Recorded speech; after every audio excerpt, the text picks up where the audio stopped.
আমি সেদিন comment section check করছিলাম এবং চেক করতে করতে দেখলাম কয়েকজন আমাকে একটা টপিক রিকোয়েস্ট করেছে, সেটা হলো হ্যাজ আর ওয়াজ এর ডিফারেন্স। ওয়েল, হ্যাজ আর ওয়াজ এর কী ডিফারেন্স সেটা অলরেডি আমি টেন্সের ভিডিওতে কভার করেছিলাম, বাট স্টিল আমি এটার ওপর ভাবলাম আজ একটা সেপারেট ভিডিও বানাই। সো আজকে আমরা ক্লাসে শিখতে চলেছি যে আমরা সেন্টেন্সে হ্যাজ কখন ব্যবহার করি এবং আমরা সেন্টেন্সে ওয়াজ কখন ব্যবহার করি। ভিডিওতে যারা যারা রিকোয়েস্ট করেছিলে তাদেরকে বলবো এই ভিডিওটা বাকিদের মধ্যে শেয়ার করো, তাদেরকেও শেখার সুযোগ করে দাও, আর কমেন্ট সেকশনে লিখে জানাও যে আজকের ভিডিওটা ইনফরমেটিভ হলো কি না। অসুবিধা হলে সেটাও তোমরা কমেন্ট সেকশনে লিখে আমাকে জানাতে পারো, আর ভালো লাগলে লাইক করে দিও।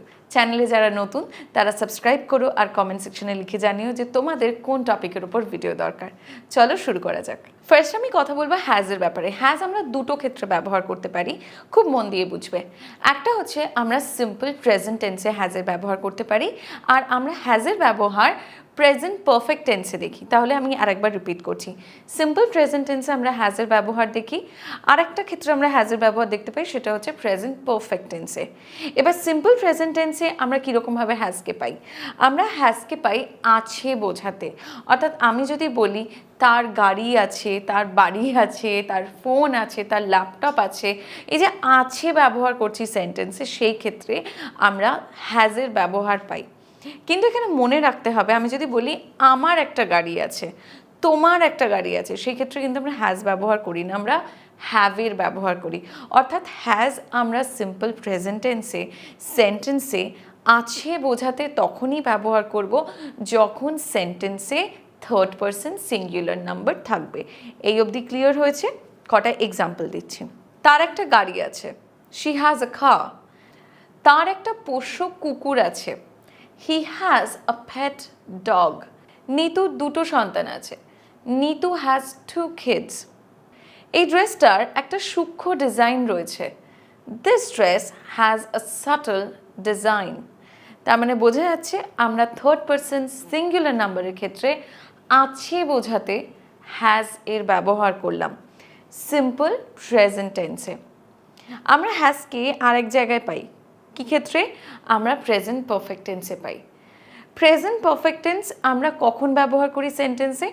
যখন আমরা জাস্ট একটু আগে হয়ে যাওয়া কোনো কিছুর সাথে বর্তমানের এখনও রেশ আছে সেটা বোঝাতে চাই, আর নয়তো আমরা এক্সপিরিয়েন্সের ব্যাপারে কথা বলি। ওয়েল, আমি আমার টেন্সের মাস্টার ক্লাস এই কোর্সটাতে প্রত্যেকটা টেন্স ইন ডিটেলসে কভার করেছি। যারা এখনও পর্যন্ত এই কোর্সটা চেক আউট করেনি, do definitely go and check this out. এই কোর্সটায় আমি সমস্ত টেন্সের প্রকার ইন ডিটেলসে তোমাদের জন্য কভার করেছি, যাতে তোমাদের টেন্সের আর কোনো ডাউট না থাকে। এখনও পর্যন্ত যারা এই কোর্সটা অ্যাডমিশন নাওনি, শিগগিরই যাও, গিয়ে আজকেই অ্যাডমিশন নিয়ে নাও। Now let's come back. আমরা এবারে দেখব যে আমরা প্রেজেন্ট পারফেক্ট টেন্সে হ্যাজকে কীভাবে ব্যবহার করতে পারছি।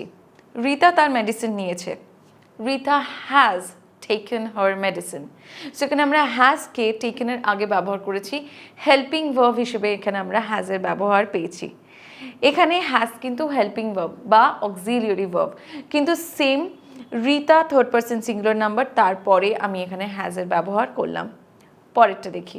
তোমার বন্ধু আমাদের কল করেছে, your friend has called us, your friend has called us।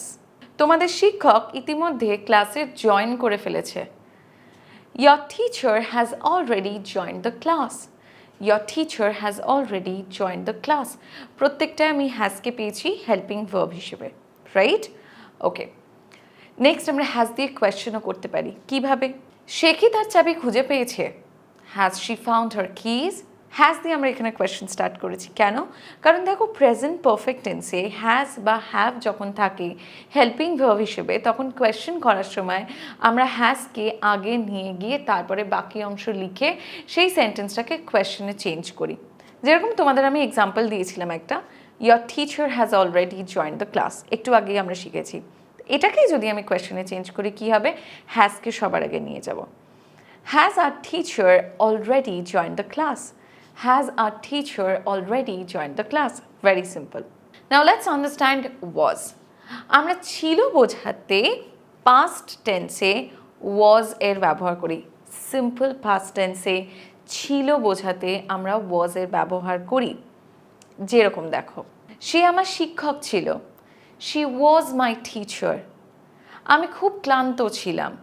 I was exhausted. রেস্টুরেন্টটা খুব সুন্দর ছিল। The restaurant was fabulous. সে একজন ভালো ছাত্র ছিল।